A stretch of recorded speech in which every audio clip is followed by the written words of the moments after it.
Hello everyone, welcome back to our class.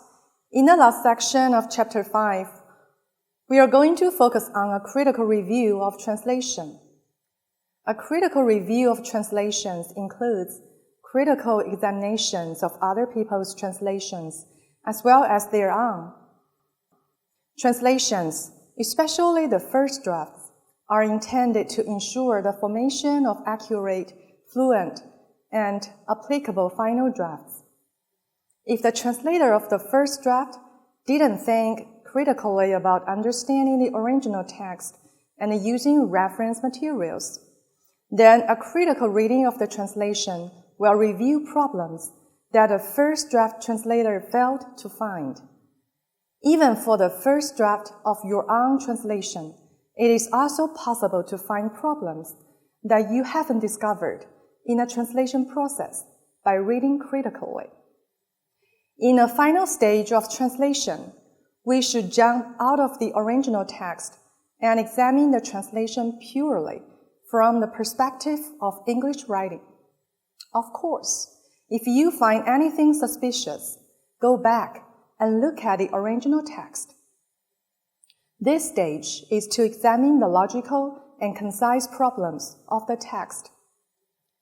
Professor Li Changshuan concluded the following 8 mistakes after reviewing a translation.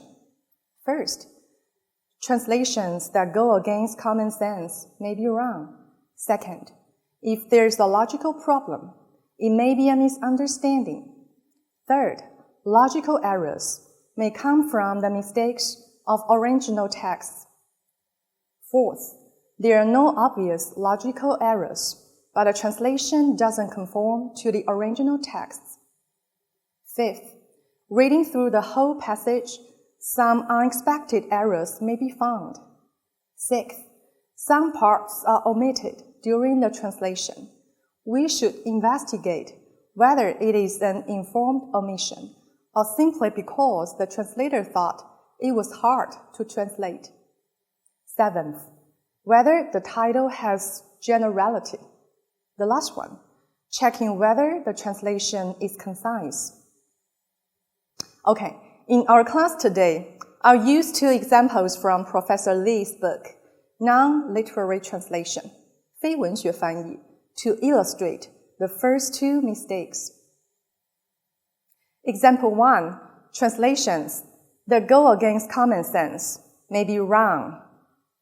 When reading through the translation, always consider whether the translation can justify itself, whether there are inconsistencies, and whether it is consistent with the reader's life experience. Don't easily trust the translator, either yourself or someone else, but compare everything the translator says with your own life experience and knowledge to see if there is something strange to the reader. If so, check the original text again, and you may find translation errors. The following report is from the website of the 29th Beijing Olympic Games. When the author, Professor Li, browsed the website in English, he found something strange. Later, when students were asked to read, they found a second point that was not in line with common sense. After checking the original text, it was found that both were translation errors. Please refer to your own life experience and read it several times to see if you can find these errors. Okay, an observant reader may find that the thickness of the book in the second paragraph is problematic. There are probably more than 16 pages that can be called a book. The 16-page book may only be called a brochure, a pamphlet. If you find such unreasonable information, you need to check the original text. If the original text is so, I'm afraid you need to check it with the author. Another unreasonable point is the height of the heel. What is the concept of 5 or 6 inches? Half a foot, about 15 centimeters. Have you seen such a high heel? How do you wear shoes with such a high heel?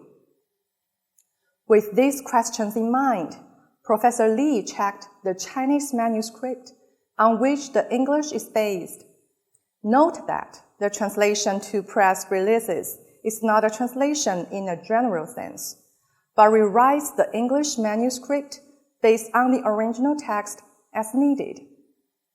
It turned out that the thickness of the book is not 16 pages, but 16K. From the more pictures provided on the website, you can also see that the book on the head of the hostess is a 16K magazine, which is 200 pages thick. As for the heel, it is 5 or 6 centimeters instead of 5 or 6 inches. 1 inch equals 2.54 centimeters. The interesting thing is that Professor Li only found that the thickness of the book was not logical, but didn't find that the height of the heel was against the common sense. It was a female classmate who found the heel problem. It seems that knowledge and experience are the basis of critical thinking. If you lack relevant professional knowledge and life experience, you will easily trust the judgment of others. Okay, let's turn to example 2. If there is a logical problem, it may be a misunderstanding. What documents are needed to drive? The following regulations are selected from the Guidelines for Security Service for Human and Environmental Personnel during the Beijing Olympic Games draft, which are China's regulations on temporary import of motor vehicles. Suppose you are a foreign reader, and you need to temporarily bring your vehicle to China to participate in the Olympic game. After reading, please tell me what documents are required for vehicles to travel on the roads in China. It is a very long guideline, and it took me a long time to read it. Are you confused by the names of various permits? But after careful analysis, you will find that you need to apply for 3 types of certificates: a license plate, a driving permit for temporarily imported motor vehicle, a temporary driving permit, temporary motor vehicle driving permit, temporary permit. But as an applicant, you are likely to ask, what is the difference between a driving permit and a temporary driving permit? Is one permanent? The other is temporary?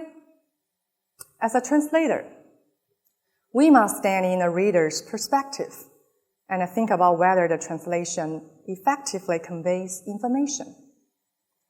If the reader has many questions or finds inconsistencies in the mind after reading it, it is necessary to find out whether the problem is in the original text or the translation is unclear. In this paragraph, the corresponding expressions in Chinese are 办理临时入境机动车号牌和行驶证和申请办理临时驾驶许可。It turned out to be 3 things: 临时入境机动车号牌、临时行驶证和临时驾驶证。Professor Li translates 临时行驶证 into a driving permit for temporarily imported motor vehicle and 临时驾驶证 into a temporary driving permit, temporary motor vehicle driving permit, temporary permit, which makes it difficult to distinguish. The Chinese 临时行驶证 and 临时驾驶许可 seem to be the same. Are they the same thing? If it's the same thing, why should people bother to apply it separately? With these questions, we must investigate. We can solve the problem with a search of keywords on the internet. Please take a look at the regulations on the administration of temporary entry motor vehicles and the drivers of the Ministry of Public Security. On the internet, you can also find the front and the back picture samples of number plates and the driving licenses. In summary, the driving permit on the back of the number plate is used to prove that a vehicle can go on the road, and the driving permit is used to prove the driver can go on the road. The two names represent the two different concepts. Therefore, 临时入境、机动车号牌和行驶证 can be translated to a number plate and a vehicle permit for temporarily imported motor vehicle. 临时驾驶许可 to a temporary driving permit or license. In this way, the translation doesn't look confusing anymore. To sum up, it is necessary for translators to conduct a final review of their own or others' translation in a critical manner, and they may find errors caused by different reasons.